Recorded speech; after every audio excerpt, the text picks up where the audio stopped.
Amen kubwa. Amen. Amen. Bwana akubariki, akufanze upya, akutengeneze upya na kukufanya kuwa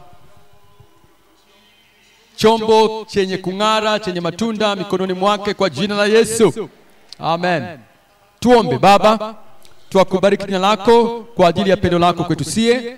Asante Bwana kwa kutupatia kongamano hili ili kwamba Bwana tuweze kusikia na ili kwamba Bwana tuweze kuomba, na Bwana tujue ya kwamba kila maombi tuyafanyayo Bwana wewe utayajibu.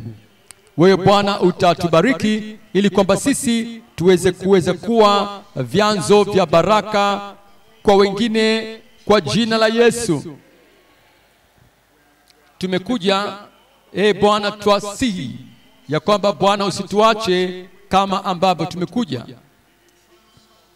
Badiliko katika kila maisha ambalo litatufanya kuweza kutimiliza mapenzi yako, kutenda mapenzi yako, kazi yako na kukupendeza wewe katika kila eneo ambalo tunalifanya, ili kwamba kazi hii itafanikiwa katika mikono yetu.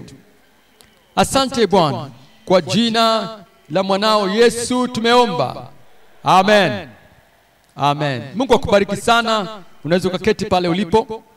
Tunatazama katika ujumbe wetu wa kwanza leo, na tunao katika Matendo ya Mitume sura ya kwanza, tukianzia mstari wa kwanza. Matendo ya Mitume moja mstari kitabu kile cha kwanza na likiandika Theofilo, katika habari ya mambo yote aliyoanza Yesu kufanya na kufundisha. Angalia mstari wa pili. Hata siku ile alipochukuliwa juu, alipokuwa amekwisha kuagiza kwa Roho Mtakatifu wale mitume aliowachagua. Mstari wa tatu anatuambia wale aliowadhihirishia nafsi yake kwa dalili nyingi baada ya kuteswa kwake,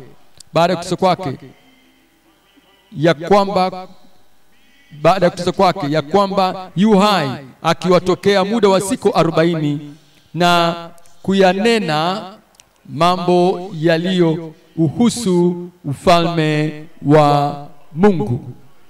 Sasa katika mstari wa 4 anatuambia hata alipokuwa amekutana nao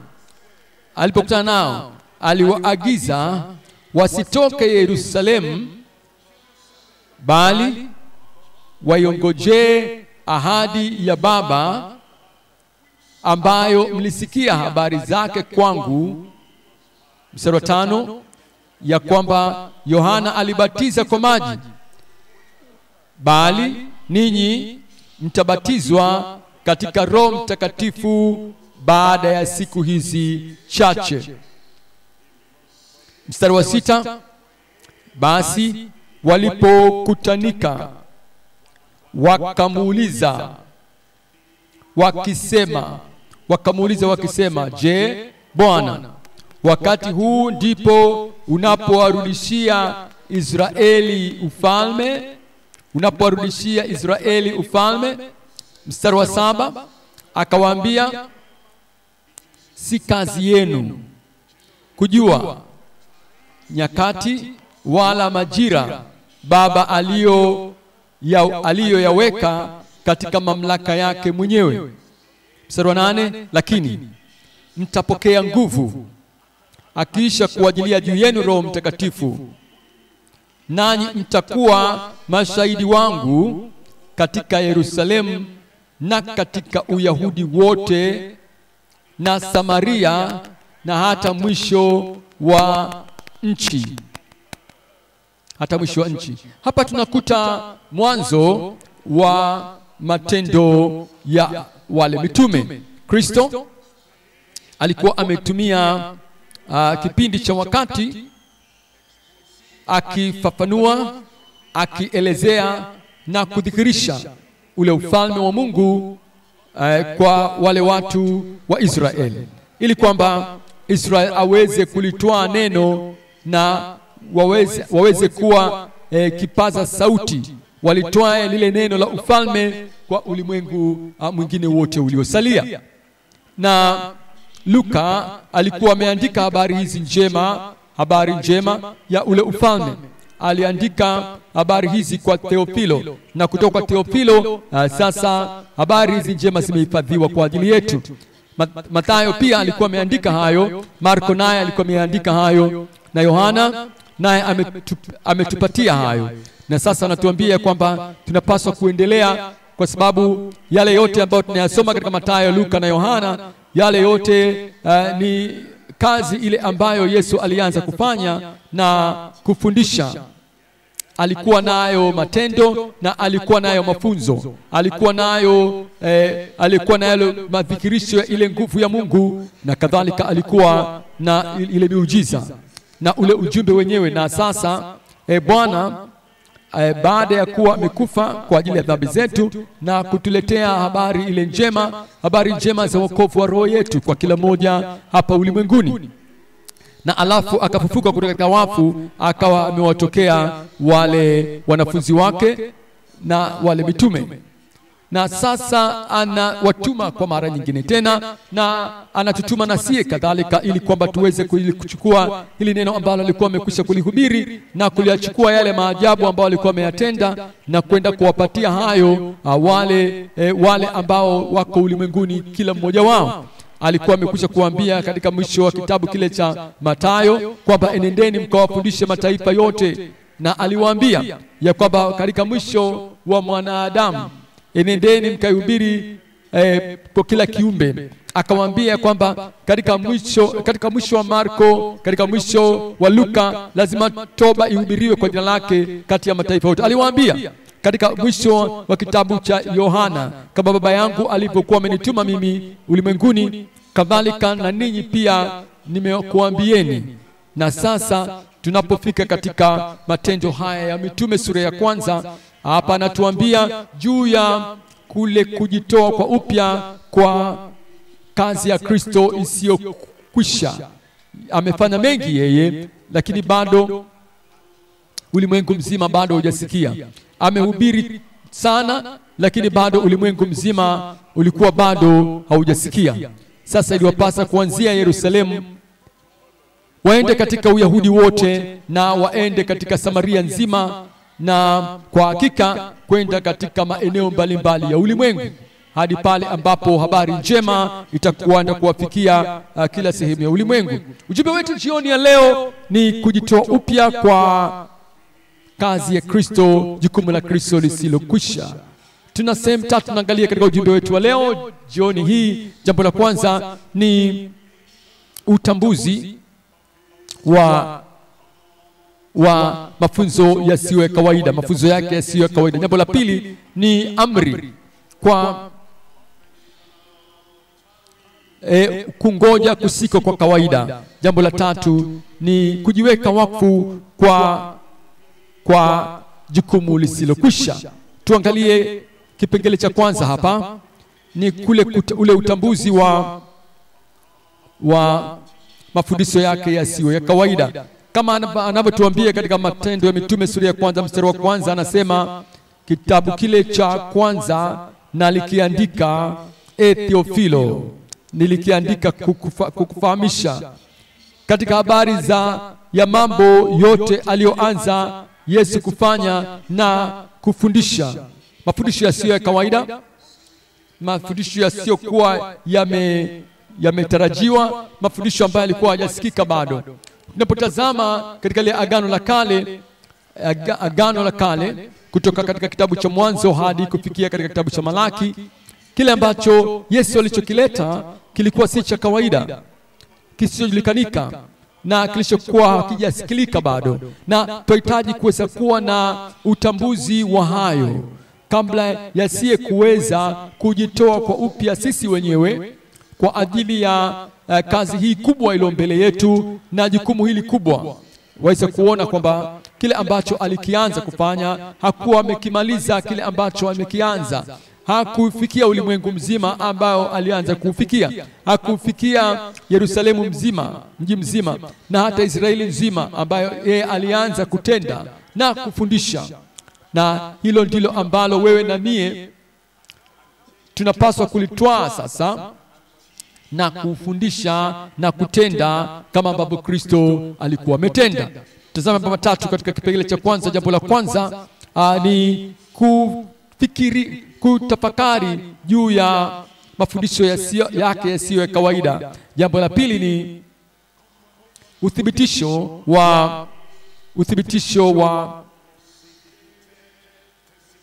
ushuhuda usiokuwa umetarajiwa. Miujiza yote ambayo alikuwa ameifanya, ule ushuhuda, zile sifa za Kristo kama mponyaji, kama mkombozi, kama mwokozi, kama mtakasaji, kama mbatizaji, zile sifa, ule ushuhuda ya kwamba ndiye ambaye alikuwa ametarajiwa, na sasa amekuja na akawaonyesha kwa kile ambacho amekifanya ya kwamba yeye hasa ndiye Kristo Masihi aliyetarajiwa. Jambo la tatu ni Rumi 3 ni kule kuzingatia kwa kazi yake isiyokwisha, katika kazi yake isiyokwisha, kuzingatia kule kulenga kwa kanisa, ule mkazo wa huduma na ule mkazo wa watumishi wenyewe na ule mkazo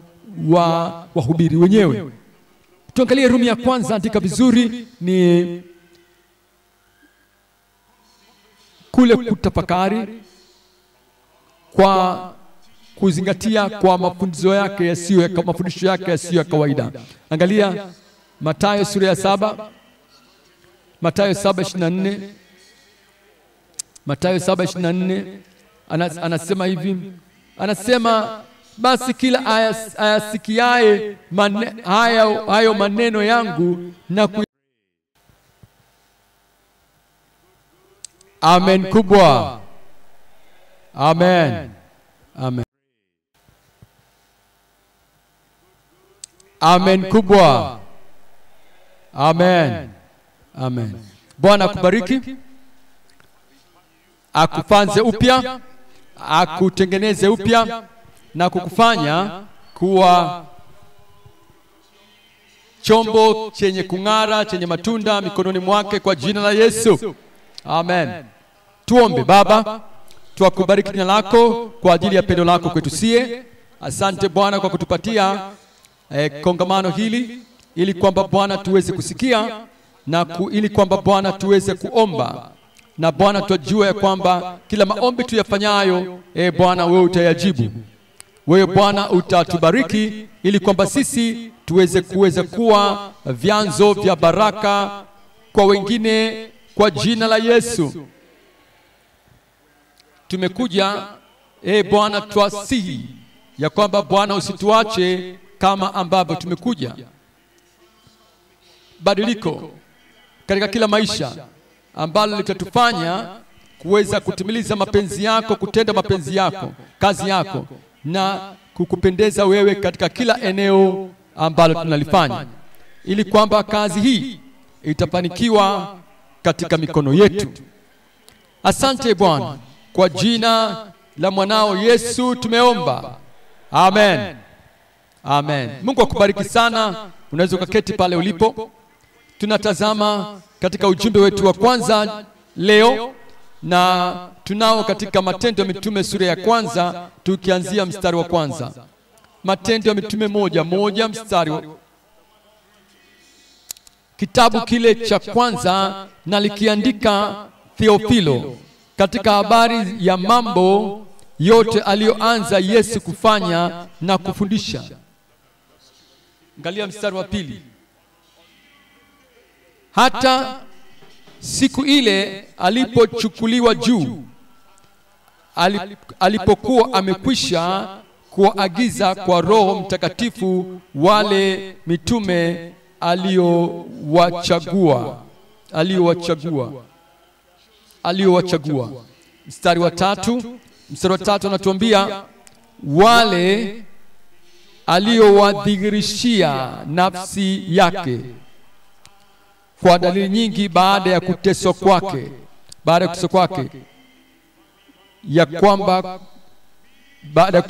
ya kwamba yu hai, akiwatokea muda wa siku 40 na kuyanena mambo yaliyo uhusu ufalme wa Mungu.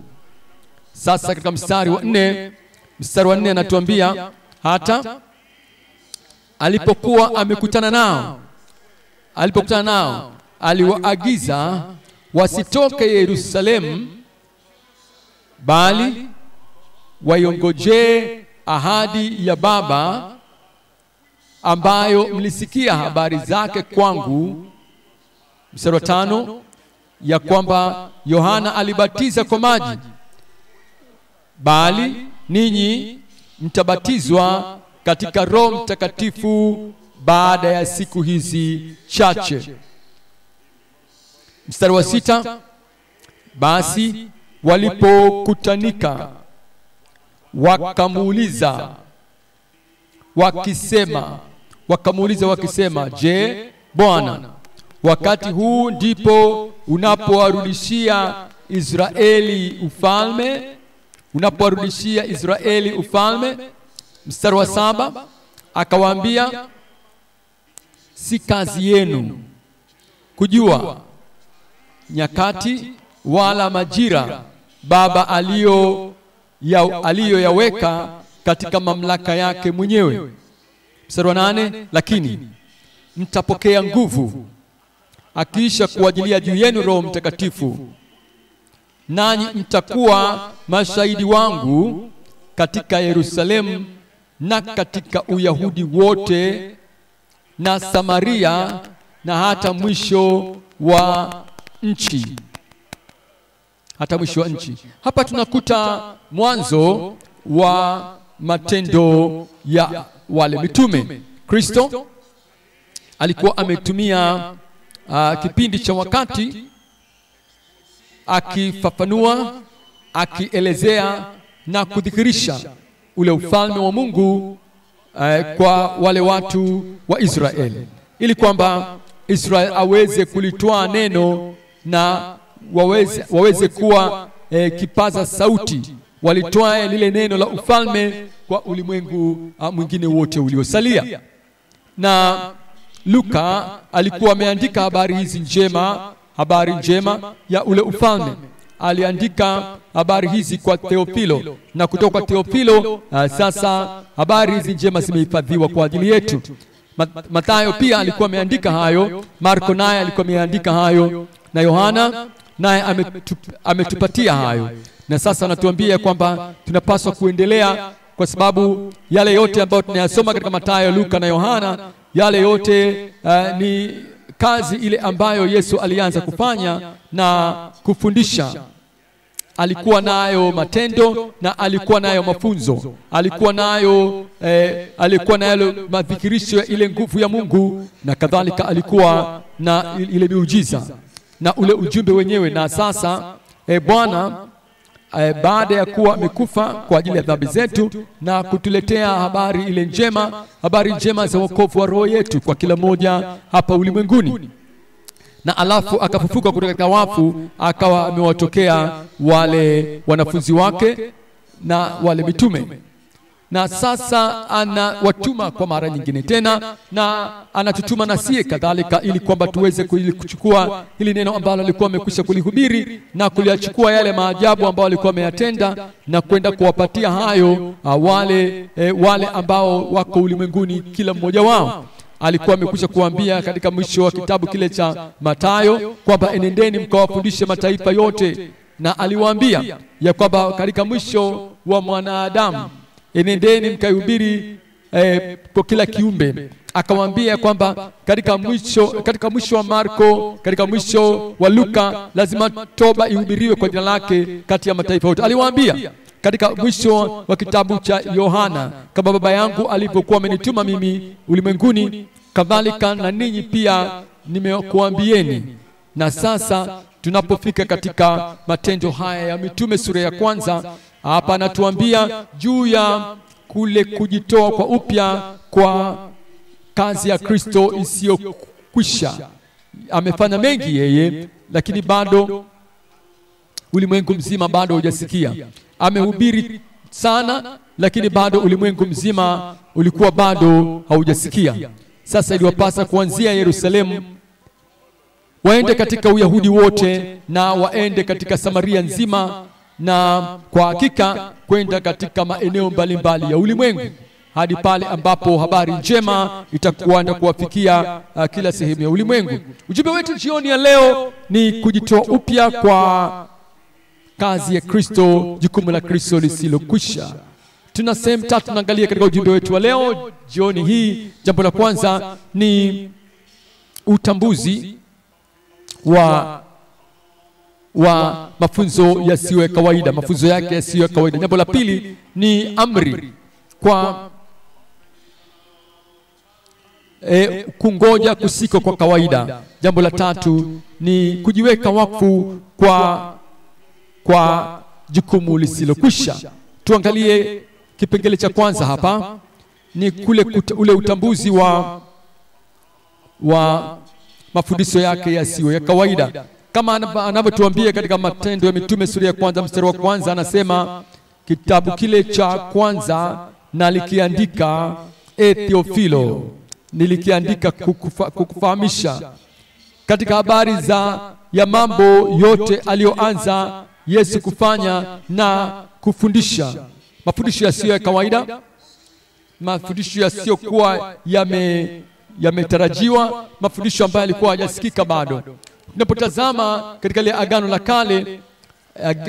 la kale kutoka katika kitabu cha Mwanzo hadi kufikia katika kitabu cha Malaki, kile ambacho Yesu alichokileta kilikuwa si cha kawaida, kisichojulikana na kilichokuwa hakijasikilika bado, na tunahitaji kuweza kuwa na utambuzi wa hayo kabla yasiye kuweza kujitoa kwa upya sisi wenyewe kwa ajili ya kazi hii kubwa iliyo mbele yetu na jukumu hili kubwa.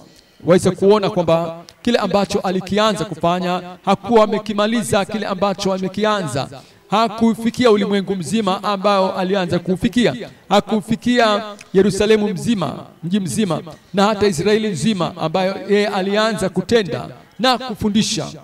Na hilo ndilo ambalo wewe na mie tunapaswa kulitwaa sasa na kufundisha na kutenda kama ambavyo Kristo alikuwa ametenda. Tazama mambo matatu katika kipengele cha kwanza. Jambo la kwanza ni kutafakari juu ya mafundisho yake yasiyo ya kawaida. Jambo la pili ni uthibitisho wa ushuhuda usiokuwa umetarajiwa. Miujiza yote ambayo alikuwa ameifanya, ule ushuhuda, zile sifa za Kristo kama mponyaji, kama mkombozi, kama mwokozi, kama mtakasaji, kama mbatizaji, zile sifa, ule ushuhuda ya kwamba ndiye ambaye alikuwa ametarajiwa, na sasa amekuja na akawaonyesha kwa kile ambacho amekifanya ya kwamba yeye hasa ndiye Kristo Masihi aliyetarajiwa. Jambo la tatu ni Rumi ya 3 ni kule kuzingatia kwa kazi yake isiyokwisha. Katika kazi yake isiyokwisha, kuzingatia kule kulenga kwa kanisa, ule mkazo wa huduma na ule mkazo wa watumishi wenyewe na ule mkazo wa wahubiri wenyewe. Tuangalie Rumi ya kwanza, andika vizuri, ni kule kutafakari kwa kuzingatia kwa mafundisho yake yasiyo ya kawaida. Angalia Mathayo sura ya 7, Mathayo 7:24. Mathayo 7:24 anasema hivi, anasema basi kila ayasikiaye hayo maneno yangu na kuyafanya atafananishwa na mtu mwenye akili aliyejenga nyumba yake juu ya mwamba. Ni maneno yake yapi? Sio katika Mathayo 5:6-7, lakini katika huduma yake nzima alizungumza juu ya toba. Kila atakayesikia hayo na akatenda hayo atakuwa mtu mwenye hekima. Akazungumza juu ya kuzaliwa mara ya pili. Isipokuwa mtu amezaliwa mara ya pili, amezaliwa kwa upya, amezaliwa kwa mara mpya, na amezaliwa kwa Roho wa Mungu. Asipokuwa roho yake hiyo imezaliwa mara ya pili na kuhuika, huyo mtu hawezi kuingia katika ufalme wa Mungu. Mafundisho yake, kila ayasikiaye hayo mafundisho, yale mafundisho aliyoyatoa yalikuwa yasiyokuwa ya kawaida, na tunahitaji kuyazingatia hayo pale ambapo tunapokuwa nayo hayo katika maisha yetu, na kadhalika tunapowapatia na watu wengine ambao tunawahudumia. Alizungumza juu ya moyo uliobadilisha. Anazungumza juu ya moyo kwa sababu ya ile asili ni mchafu, na ule moyo umenajisika, ule moyo umekufa.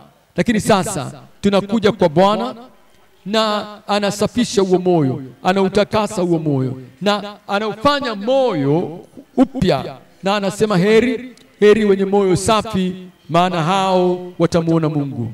Tunahitaji kufikiri, kuzingatia kwa mafundisho yake yasiyo ya kawaida. Kuna ndoa katika Israeli zilikuwa zimeanguka, zimeporomoka na kuingia mtaroni. Talaka ilikuwa ni jambo la kawaida, limeenea. Kadhalika kutokuwa na upendo, chuki, hasira na kusukumilia mbali hiki au kile kulikuwa kumeikubika Israeli, na Yesu akawa anatengeneza kila kitu sawa, ya kwamba tunapokuwa tumezaliwa mara ya pili na tunakuja kumjua Bwana. Hapa hiki ndicho neno la ndoa kutokea mwanzo. Akaweka kila kitu sawa sawa, na akasema haya yote mafundisho yasiyokuwa ya kawaida ambayo walikuwa wanayasikia kutoka kwake, kila atakayesikia, kila atayatii, atakuwa kama mtu mwenye hekima, mwanamke mwenye hekima. Akazungumza juu ya mambo ambayo ni ya uponyaji kutoka katika msingi wa ulimwengu. Na mafundisho haya yote yalikuwa ni ya kutafakariwa. Angalia mstari wa 25, ule mvua ikanyesha, mafuriko yakaja, pepo zikavuma, zikaipiga nyumba ile isianguke, kwa maana misingi yake imewekwa juu ya mwamba. Wakati maisha yetu yanapokuwa yamejengwa katika msingi wa wokovu, msingi wa utakaso, msingi wa ile nguvu katika Roho Mtakatifu, wakati ambapo maisha yetu yamejengwa katika ule mwamba wa mafunzo yake, changamoto kadha wa kadha zitakuja, lakini tutaweza kusimama. Kwa nini? Kwa sababu maisha yetu yamejengwa katika mafundisho yake yasiyo ya kawaida. Mathayo sura ile ya 13 kuanzia mstari wa 34. Maneno haya yote aliwaambia makutano, aliwaambia kwa mifano, na pasipo mfano hakunena, hakuambia jambo. Mstari wa 35, hayo yote Yesu aliwaambia makutano kwa mifano. 34, wala pasipo mfano hakuambia neno. 35, ili litimie neno lililonenwa na nabii akisema, nitafumbua kinywa changu kwa mifano. Kwa mifano, angalia, anasema nitayatamka yaliyositirika tangu awali toka misingi ya ulimwengu. Ndicho ambacho Yesu Kristo alikuja kufanya. Alikuja kudhihirisha yale mambo ambayo yalikuwa bado yangali siri, kutoka katika mile misingi, toka wakati wa kuwekwa misingi ya ulimwengu, yani yale mafundisho, yale mafunzo, yale mafunuo hutayakuta katika vitabu vyovyote vile vya Agano la Kale. Ndiyo alitimiliza lile Agano la Kale, ndiyo, na alielezea na akalitumia na akatoa maana ya kina zaidi, mafunuo ya kina zaidi kwa lile agano lililotangulia na zile jumbe zake. Lakini kadhalika aliweza kusisitiza yale mambo ambayo yalikuwa yamefichika toka kabla ya kuwekwa misingi ya ulimwengu. Warumi sura ile ya 16, tuangalie kuanzia mstari wa 25. Warumi sura ya 16 mstari wa 25. Anasema sasa kwake yeye anasema sasa na atukuzwe yeye awezaye kuwafanya imara sawa sawa na injili yangu, habari njema, yale mafunuo, na kwa kuhubiriwa kwake Yesu Kristo. Hawa mitume, wale wanafunzi, baada ya kuwa Kristo alikuwa amepaa juu mbinguni, hawa waliweza kutoa yale mafunzo, yale mahubiri ya Bwana Yesu Kristo kulingana sawa sawa na injili, na kwa kuhubiriwa kwake Yesu Kristo sawa sawa na ufunuo wa ile siri ndio ambayo ilikuwa imefichika, hakuna aliyekuwa akijua, lakini sasa iliyositirika tangu zamani za milele. Kiingereza anasema toka ulimwengu ulipoanza. Kwa hivyo tunachojifunza katika injili, kila ambacho tunajifunza katika matendo ya mitume, tunachojifunza katika zile nyaraka, na tunajifunza katika kitabu cha Ufunuo, yote yanavuka yale waliokuwa wameyajua kabla ya Kristo hajaja. Haya yalikuwa ni mambo ambayo yalikuwa yamesitirika, yalikuwa yako siri toka wakati wa kuwekwa misingi ya ulimwengu. Angalia mstari wa 26 ule, mstari wa 26 natuambia ikadhihirishwa wakati huu kwa maandiko. Ilikuwa imewekwa siri awali, lakini sasa imedhihirishwa wakati huu kwa maandiko ya manabii. Kwa maandiko ya manabii ikajulikana na mataifa yote kama alivyoamuru Mungu wa milele, ili waitii imani. Yale mambo ambayo yalikuwa yako siri awali na sasa yamedhihirishwa. Na siye sasa tunapokuja katika fundisho hili la wakati huu wa kongamano hili la watendakazi, tunapoona mafunuo, tunapoona ufafanuzi wa mambo ambayo pengine hukuwa umeyafahamu hapo awali, hukuwa umewahi kuyasikia awali, hutayatupilia mbali au kuyatosa kwa sababu si mimi sikuyajua hayo. Hilo lilikuwa imefichwa kwangu mie tokea hapo mwanzo wa maisha yako ya Kikristo na bidii zako za Kikristo, lakini sasa Kristo kwa roho wake, Kristo anayadhihirisha hayo sasa kwako wewe. Sasa yatafakari hayo, sio ya kawaida, yasiyojulikana, yasiyokuwa yamesikika, yatafakari. Angalia Rumi ya 2 kipengele cha kwanza, bado ni uthibitisho wa ushuhuda wake usiokuwa umetambulika. Yale mambo ambayo yalitokea ambayo hayakuwahi kuwa yametokea hapo awali, yalikuwa hayajatambulika, hayajulikana hapo awali. Tunajua ya kwamba kulikuwa nayo miujiza katika agano lile la awali la kwanza. Kulikuwa nayo miujiza tokea wakati ule wa mwanzo, na miujiza iliyotokea wakati ule, wakati Ibrahimu alipoomba kwa ajili ya ile nyumba ya Abimeleki.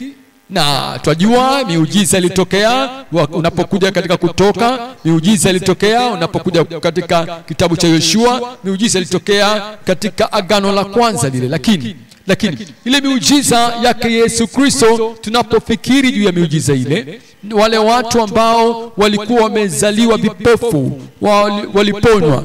Hata yule mtu akashuhudia ya kwamba toka ulimwengu kuanza hajawahi kusikia ati ya kwamba mtu aliyekuwa amezaliwa akiwa kipofu apate kuona tena. Hajawahi kusikia hilo. Ile miujiza ya wale wakoma kuweza kutakaswa kwa neno moja tu, nataka takasika. hilo likuwa hajawahi kutokea namna hiyo hapo awali, kuwatakasa.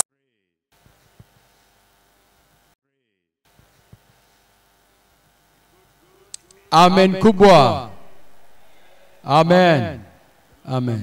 Bwana akubariki, akufanze upya, akutengeneze upya na kukufanya kuwa chombo chenye kung'ara, chenye matunda mikononi mwake kwa jina la Yesu. Amen. Tuombe. Baba, tukubariki jina lako kwa ajili ya pendo lako kwetu sie. Asante Bwana kwa kutupatia kongamano hili ili kwamba Bwana tuweze kusikia na ili kwamba Bwana tuweze kuomba, na Bwana tujue ya kwamba kila maombi tuyafanyayo Bwana wewe utayajibu. Wewe Bwana utatubariki ili kwamba sisi tuweze kuwa vyanzo vya baraka kwa wengine kwa jina la Yesu. Tumekuja Bwana twasihi ya kwamba Bwana usituache kama ambavyo tumekuja. Badiliko katika kila maisha ambalo litatufanya kuweza kutimiliza mapenzi yako, kutenda mapenzi yako, kazi yako na kukupendeza wewe katika kila eneo ambalo tunalifanya, ili kwamba kazi hii itafanikiwa katika mikono yetu. Asante Bwana, kwa jina la mwanao Yesu tumeomba. Amen. Amen. Mungu akubariki sana. Unaweza ukaketi pale ulipo. Tunatazama katika ujumbe wetu wa kwanza leo, na tunao katika Matendo ya Mitume sura ya kwanza, tukianzia mstari wa kwanza. Matendo ya Mitume moja mstari wa... Kitabu kile cha kwanza nalikiandika Theofilo katika habari ya mambo yote aliyoanza Yesu kufanya na kufundisha. Angalia mstari wa pili. Hata siku ile alipochukuliwa juu, alipokuwa amekwisha kuagiza kwa Roho Mtakatifu wale mitume aliowachagua. Mstari wa tatu anatuambia wale aliowadhihirishia nafsi yake kwa dalili nyingi baada ya kuteswa kwake,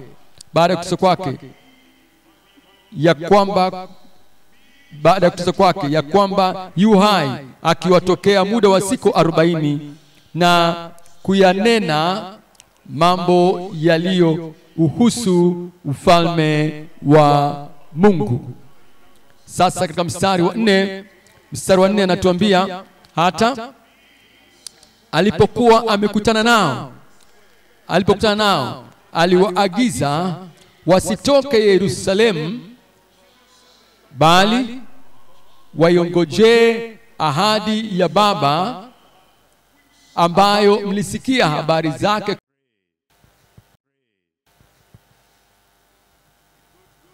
Amen kubwa. Amen. Amen. Bwana akubariki, akufanze upya, akutengeneze upya na kukufanya kuwa chombo chenye kung'ara, chenye matunda mikononi mwake kwa jina la Yesu. Amen. Tuombe. Baba, tukubariki jina lako kwa ajili ya pendo lako kwetu sie. Asante Bwana kwa kutupatia kongamano hili ili kwamba Bwana tuweze kusikia na ili kwamba Bwana tuweze kuomba, na Bwana tujue ya kwamba kila maombi tuyafanyayo Bwana wewe utayajibu. Wewe Bwana utatubariki ili kwamba sisi tuweze kuwa vyanzo vya baraka kwa wengine kwa jina la Yesu. Tumekuja Bwana twasihi ya kwamba Bwana usituache kama ambavyo tumekuja. Badiliko katika kila maisha ambalo litatufanya kuweza kutimiliza mapenzi yako, kutenda mapenzi yako, kazi yako na kukupendeza wewe katika kila eneo ambalo tunalifanya, ili kwamba kazi hii itafanikiwa katika mikono yetu. Asante Bwana, kwa jina la mwanao Yesu tumeomba. Amen. Amen. Mungu akubariki sana. Unaweza ukaketi pale ulipo. Tunatazama katika ujumbe wetu wa kwanza leo, na tunao katika Matendo ya Mitume sura ya kwanza, tukianzia mstari wa kwanza. Matendo ya Mitume moja mstari wa... Kitabu kile cha kwanza nalikiandika Theofilo, katika habari ya mambo yote aliyoanza Yesu kufanya na kufundisha. Angalia mstari wa pili. Hata siku ile alipochukuliwa juu, alipokuwa amekwisha kuagiza kwa Roho Mtakatifu wale mitume aliowachagua. Mstari wa tatu anatuambia wale aliowadhihirishia nafsi yake kwa dalili nyingi baada ya kuteswa kwake,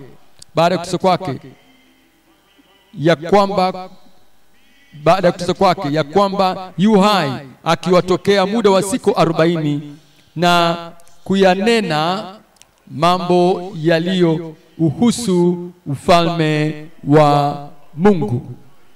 Sasa katika mstari wa 4 anatuambia hata alipokuwa amekutana nao aliwaagiza wasitoke Yerusalemu, bali waiongoje ahadi ya Baba ambayo mlisikia habari zake kwangu. Mstari wa 5, ya kwamba Yohana alibatiza kwa maji, bali ninyi mtabatizwa katika Roho Mtakatifu baada ya siku hizi chache. Mstari wa 6, basi walipokutanika wakamuuliza wakisema, je, Bwana, wakati huu ndipo unapowarudishia Israeli ufalme? Mstari wa 7, akawaambia, si kazi yenu kujua nyakati wala majira Baba aliyoyaweka katika mamlaka yake mwenyewe. Mstari wa 8, lakini mtapokea nguvu akiisha kuajilia juu yenu Roho Mtakatifu, nanyi mtakuwa mashahidi wangu katika Yerusalemu na katika Uyahudi wote na Samaria na hata mwisho wa nchi. Hapa tunakuta mwanzo wa matendo ya wale mitume. Kristo alikuwa ametumia kipindi cha wakati akifafanua, akielezea na kudhihirisha ule ufalme wa Mungu kwa wale watu wa Israeli, ili kwamba Israeli aweze kulitoa neno na waweze kuwa kipaza sauti, walitoa lile neno la ufalme kwa ulimwengu mwingine wote uliosalia. Na Luka alikuwa ameandika habari njema ya ule ufalme. Aliandika habari hizi kwa Theofilo, na kutoka kwa Theofilo sasa habari hizi njema zimehifadhiwa kwa ajili yetu. Mathayo pia alikuwa ameandika hayo, Marko naye alikuwa ameandika hayo, na Yohana naye ametupatia hayo. Na sasa anatuambia kwamba tunapaswa kuendelea, kwa sababu yale yote ambayo tunayasoma katika Mathayo, Luka na Yohana, yale yote ni kazi ile ambayo Yesu alianza kufanya na kufundisha. Alikuwa nayo matendo na alikuwa nayo mafunzo, alikuwa nayo madhihirisho ya ile nguvu ya Mungu, na kadhalika alikuwa na ile miujiza na ule ujumbe wenyewe. Na sasa Bwana baada ya kuwa amekufa kwa ajili ya dhambi zetu na kutuletea habari njema za wokovu wa roho yetu kwa kila moja hapa ulimwenguni. na alafu akafufuka kutoka katika wafu, akawa amewatokea wale wanafunzi wake na wale mitume. Na sasa anawatuma kwa mara nyingine tena, na anatutuma na sie kadhalika, ili kwamba tuweze kuchukua hili neno ambalo alikuwa amekwisha kulihubiri na kuliachukua yale maajabu ambao alikuwa ameyatenda na kwenda kuwapatia hayo wale ambao wako ulimwenguni. Kila mmoja wao alikuwa amekwisha kuambia katika mwisho wa kitabu kile cha Mathayo kwamba enendeni mkawafundishe mataifa yote, na aliwaambia ya kwamba katika mwisho wa mwanadamu enendeni mkaihubiri kwa kila kiumbe. Akawaambia kwamba katika mwisho wa Marko, katika mwisho wa Luka, lazima toba ihubiriwe kwa jina lake kati ya mataifa yote. Aliwaambia katika mwisho wa kitabu cha Yohana, kama Baba yangu alivyokuwa amenituma mimi ulimwenguni, kadhalika na ninyi pia nimekuambieni. Na sasa tunapofika katika Matendo haya ya Mitume sura ya 1, hapa anatuambia juu ya kule kujitoa kwa upya kwa kazi ya Kristo isiyokwisha. Amefanya mengi yeye, lakini bado ulimwengu mzima bado hujasikia. Amehubiri sana, lakini bado ulimwengu mzima ulikuwa bado haujasikia. Sasa iliwapasa kuanzia Yerusalemu waende katika Uyahudi wote, na waende katika Samaria nzima, na kwa hakika kwenda katika maeneo mbalimbali ya ulimwengu, hadi pale ambapo habari njema itakuwa na kuwafikia kila sehemu ya ulimwengu. Ujumbe wetu jioni ya leo ni kujitoa upya kwa kazi ya Kristo, jukumu la Kristo lisilokwisha. Tuna sehemu 3 tunaangalia katika ujumbe wetu wa leo jioni hii. Jambo la kwanza ni utambuzi wa mafunzo yasiyo ya kawaida, mafunzo yake yasiyo ya kawaida. Jambo la pili ni amri kwa kungoja kusiko kwa kawaida. Jambo la tatu ni kujiweka wakfu kwa jukumu lisilokwisha. Tuangalie kipengele cha kwanza hapa, ni ule utambuzi wa mafundisho yake yasiyo ya kawaida. Kama anavyotuambia katika Matendo ya Mitume sura ya 1 mstari wa 1, anasema kitabu kile cha kwanza nalikiandika Theofilo, nilikiandika kukufahamisha katika habari ya mambo yote aliyoanza Yesu kufanya na kufundisha. Mafundisho yasiyo ya kawaida, mafundisho yasiyokuwa yametarajiwa, mafundisho ambayo yalikuwa hajasikika bado. Tunapotazama katika ile agano la kale kutoka katika kitabu cha Mwanzo hadi kufikia katika kitabu cha Malaki, kile ambacho Yesu alichokileta kilikuwa si cha kawaida, kisichojulikanika na kilichokuwa hakijasikilika bado, na tunahitaji kuweza kuwa na utambuzi wa hayo kabla yasiye kuweza kujitoa kwa upya sisi wenyewe kwa ajili ya kazi hii kubwa iliyo mbele yetu na jukumu hili kubwa. Waweza kuona kwamba kile ambacho alikianza kufanya hakuwa amekimaliza. Kile ambacho amekianza hakufikia ulimwengu mzima ambao alianza kufikia. Hakufikia Yerusalemu mzima, mji mzima, na hata Israeli nzima ambayo yeye alianza kutenda na kufundisha.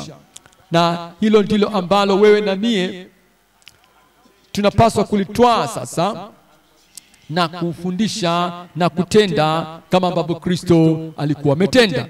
Tazama mambo matatu katika kipengele cha kwanza. Jambo la kwanza ni kutafakari juu ya mafundisho yake yasiyo ya kawaida. Jambo la pili ni uthibitisho wa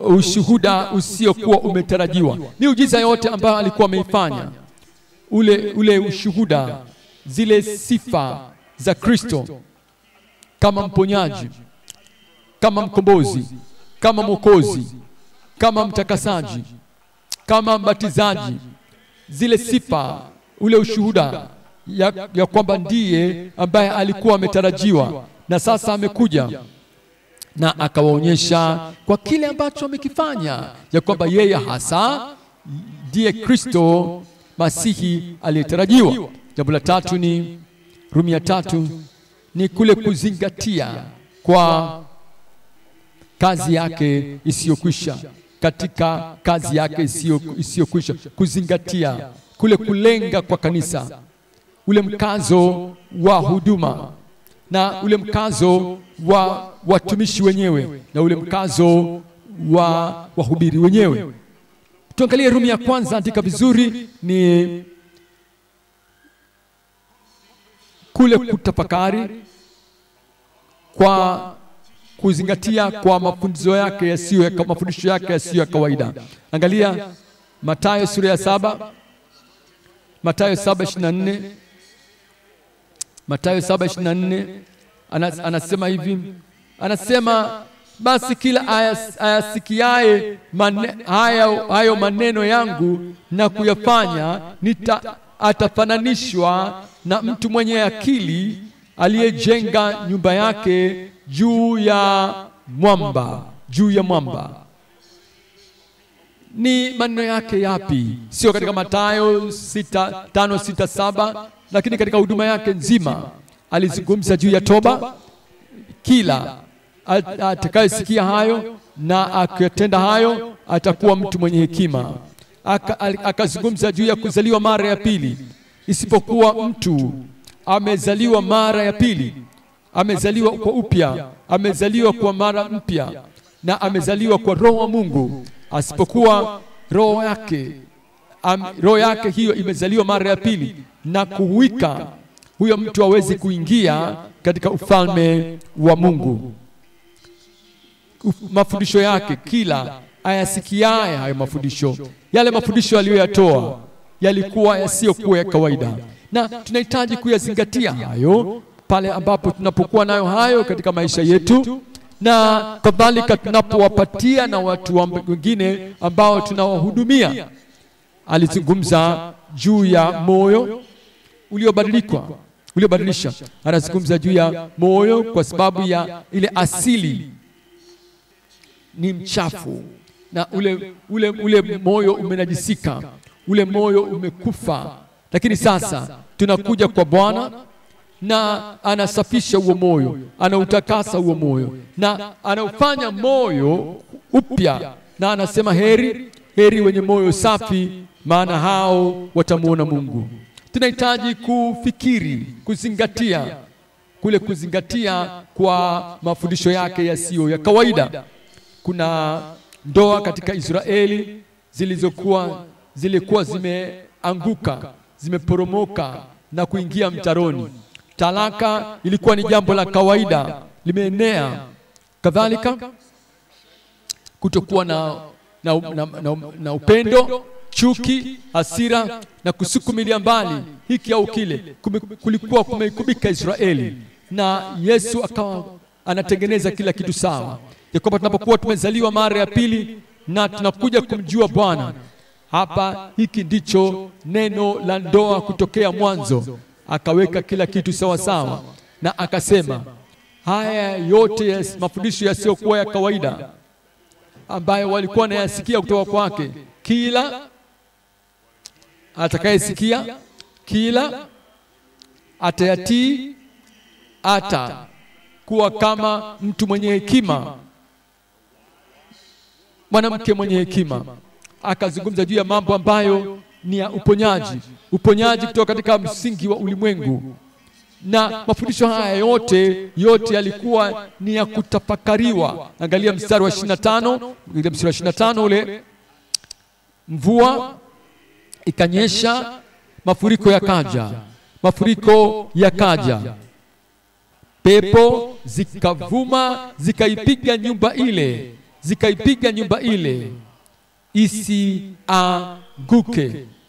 isianguke, kwa maana misingi yake imewekwa juu ya mwamba. Wakati maisha yetu yanapokuwa yamejengwa katika msingi wa wokovu, msingi wa utakaso, msingi wa ile nguvu katika Roho Mtakatifu, wakati ambapo maisha yetu yamejengwa katika ule mwamba wa mafunzo yake, changamoto kadha wa kadha zitakuja, lakini tutaweza kusimama Kwa nini? Kwa sababu maisha yetu yamejengwa katika mafundisho yake yasiyo ya kawaida. Mathayo sura ile ya 13 kuanzia mstari wa 34. Maneno haya yote aliwaambia makutano. Aliwaambia kwa mifano, na pasipo mfano hakunena. Hakuambia jambo. Mstari wa 35, hayo yote Yesu aliwaambia makutano kwa mifano. 34, wala pasipo mfano hakuambia neno. 35, ili litimie neno lililonenwa na nabii akisema, nitafumbua kinywa changu kwa mifano. Kwa mifano, angalia, anasema nitayatamka yaliyositirika tangu awali toka misingi ya ulimwengu. Ndicho ambacho Yesu Kristo alikuja kufanya. Alikuja kudhihirisha yale mambo ambayo yalikuwa bado yangali siri kutoka katika mile misingi, toka wakati wa kuwekwa misingi ya ulimwengu. Yani yale mafundisho, yale mafunzo, yale mafunuo hutayakuta katika vitabu vyovyote vile vya Agano la Kale. Ndiyo alitimiliza lile Agano la Kale, ndiyo, na alielezea na akalitumia na akatoa maana ya kina zaidi, mafunuo ya kina zaidi kwa lile agano lililotangulia na zile jumbe zake. Lakini kadhalika aliweza kusisitiza yale mambo ambayo yalikuwa yamefichika toka kabla ya kuwekwa misingi ya ulimwengu. Warumi sura ile ya 16, tuangalie kuanzia mstari wa 25. Warumi sura ya 16 mstari wa 25. Anasema sasa kwake yeye anasema sasa na atukuzwe yeye awezaye kuwafanya imara sawa sawa na injili yangu, habari njema, yale mafunuo, na kwa kuhubiriwa kwake Yesu Kristo. Hawa mitume, wale wanafunzi, baada ya kuwa Kristo alikuwa amepaa juu mbinguni, hawa waliweza kutoa yale mafunzo, yale mahubiri ya Bwana Yesu Kristo kulingana sawa sawa na injili, na kwa kuhubiriwa kwake Yesu Kristo sawa sawa na ufunuo wa ile siri ndio ambayo ilikuwa imefichika, hakuna aliyekuwa akijua, lakini sasa iliyositirika tangu zamani za milele. Kiingereza anasema toka ulimwengu ulipoanza. Kwa hivyo tunachojifunza katika injili, kila ambacho tunajifunza katika matendo ya mitume, tunachojifunza katika zile nyaraka, na tunajifunza katika kitabu cha Ufunuo, yote yanavuka yale waliokuwa wameyajua kabla ya Kristo hajaja. Haya yalikuwa ni mambo ambayo yalikuwa yamesitirika, yalikuwa yako siri toka wakati wa kuwekwa misingi ya ulimwengu. Angalia mstari wa 26 ule, mstari wa 26 natuambia ikadhihirishwa wakati huu kwa maandiko. Ilikuwa imewekwa siri awali, lakini sasa imedhihirishwa wakati huu kwa maandiko ya manabii. Kwa maandiko ya manabii ikajulikana na mataifa yote kama alivyoamuru Mungu wa milele, ili waitii imani.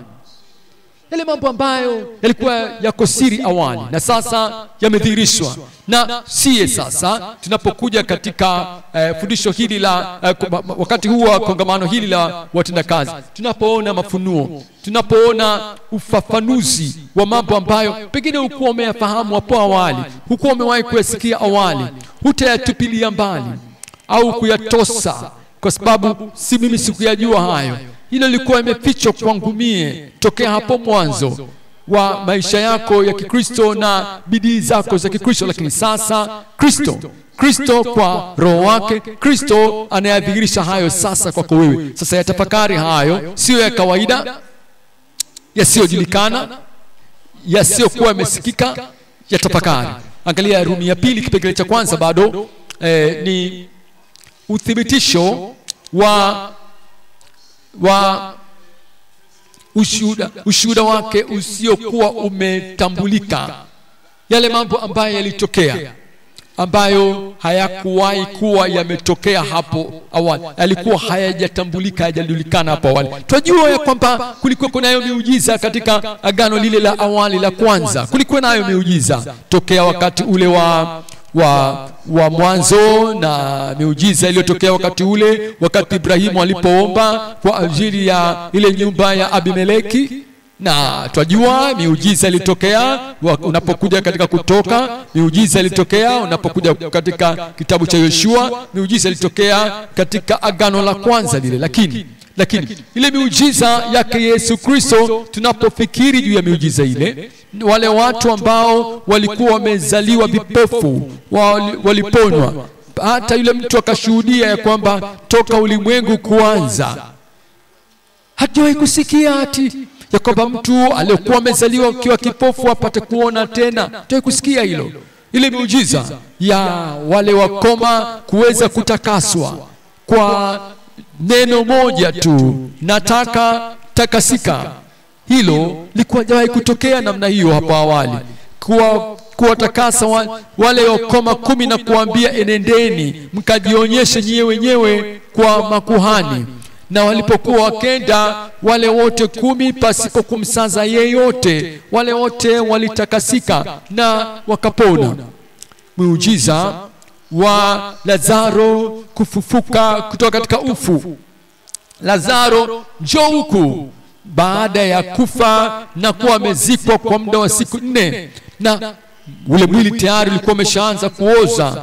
Miujiza isiyokuwa imetambulikana, miujiza ya yule mlema, yule kilema kuinuka kutembea kwa lile neno tu, pasipokuwa na mguso wowote ule. Nasema inuka, na mara akainuka. Na wale watu wakasema, namna hii hatujawahi kuona kamwe, hatujawahi kuona namna hii kamwe. Na kwa hivyo kile ambacho Yesu Kristo alikifanya, na kilikuwa ni kitu kisichokuwa kimetambulika awali, na zilikuwa ndizo shuhuda, ndizo zilikuwa ndio mambo ya kisiri ambayo aliyafanya kama sifa zake kuwa kama ndiye Masihi. Ule uthibitisho ulikuja ya kwamba ndiye. Angalia Marko sura ya 2 kuanzia mstari wa 11 ule. Marko 2:11 anasema, na kuambia inuka, jitwike godoro lako na uende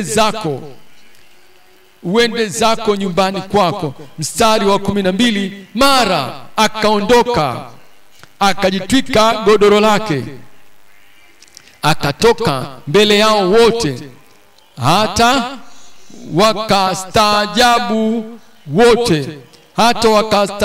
wote, wakamtukuza Mungu wakisema, namna hii hatujapata kuiona kamwe. Amen. Namna hii hatujapata kuona kamwe. Tumesoma Agano la Kale, vitabu vile, na tumejifunza vitabu vile vya kale, tumechunguza na tumesikia kutoka katika baba zetu kile ambacho Mungu alitenda wakati ule katika agano lile la kale. Lakini namna ambavyo imetokea hatujawahi kuiona hapo awali, hatujawahi kuiona kwa namna hii. Mathayo sura ya 11, Mathayo sura ya 11 kuanzia mstari wa 4. Yesu akajibu akawaambia, nendeni mkamweleze Yohana nayasikia na kuyaona. Mstari wa 5 anatuambia vipofu wanapata kuona. Watu wengi vipofu kwa ile miaka 3.5 walipata kuona tena. Hilo lilikuwa halijawahi kutokea ile miaka 40 ya miujiza ya huduma ya Musa kule katika agano la kale.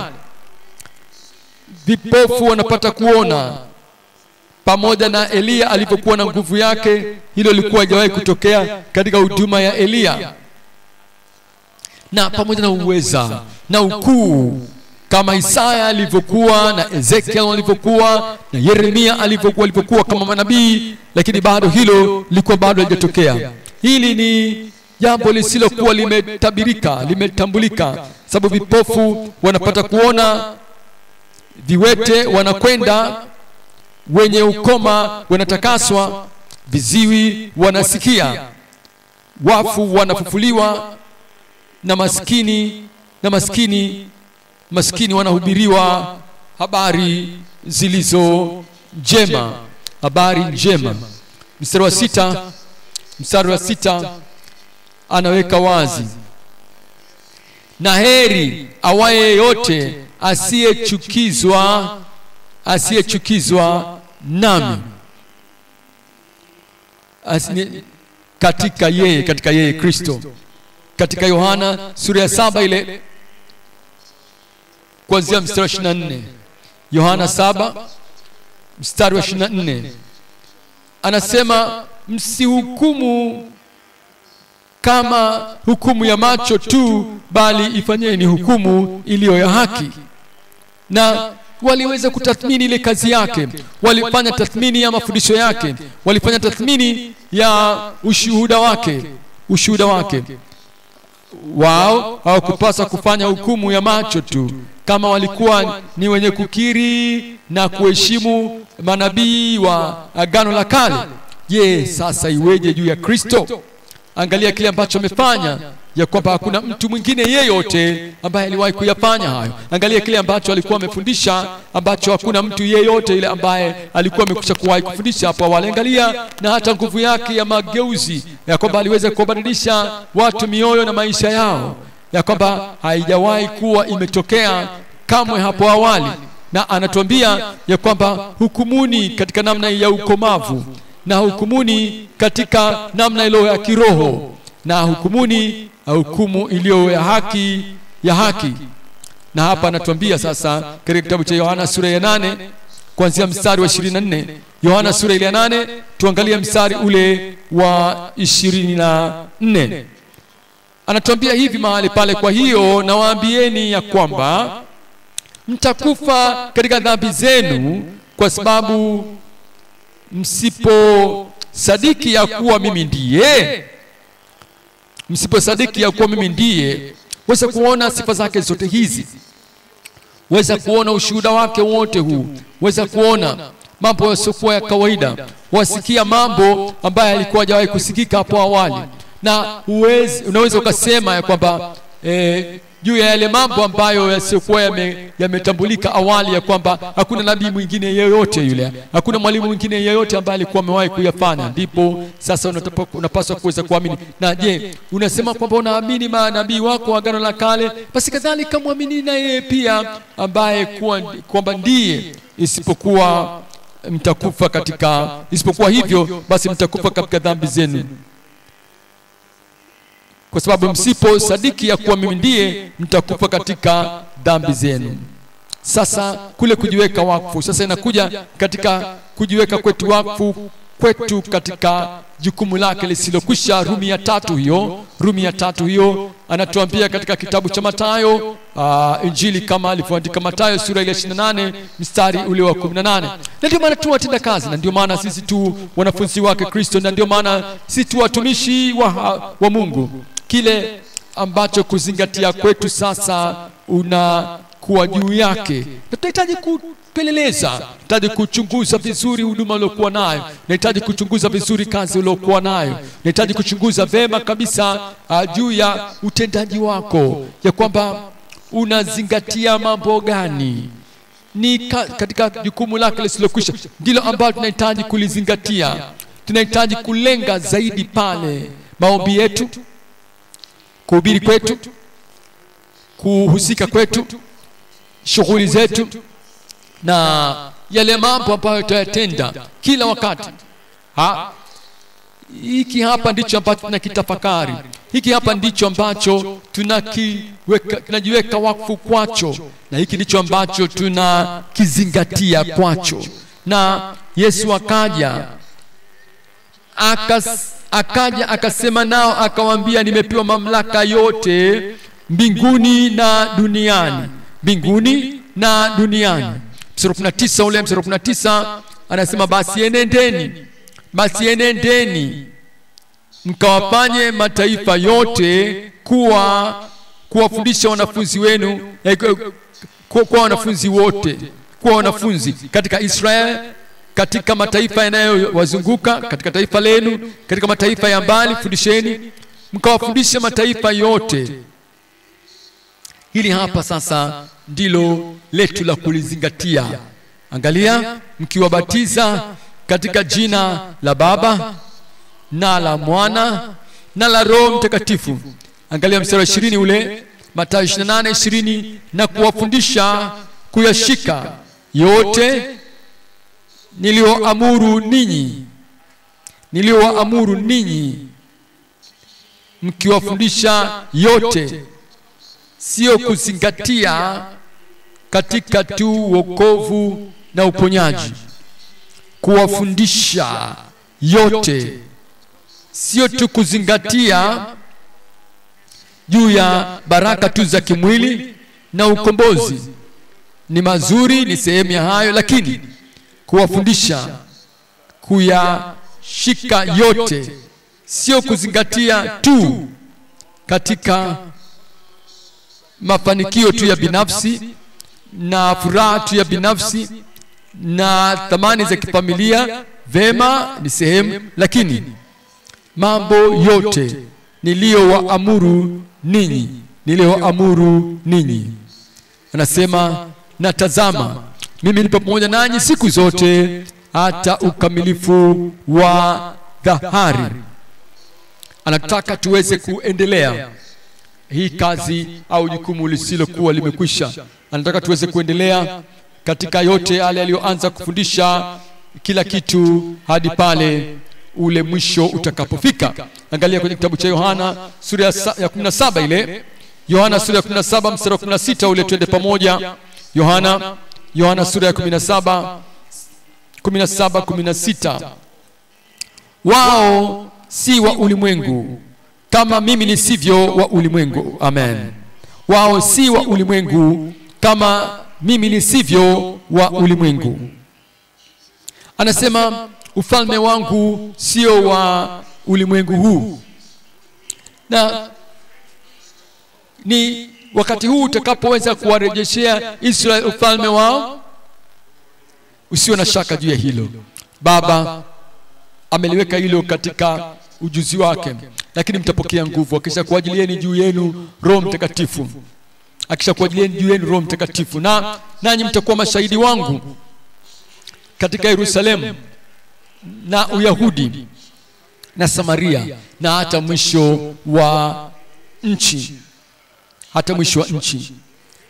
Wao si wa ulimwengu, na kwa hivyo walielewa kabisa ya kwamba wako watu ambao wako katika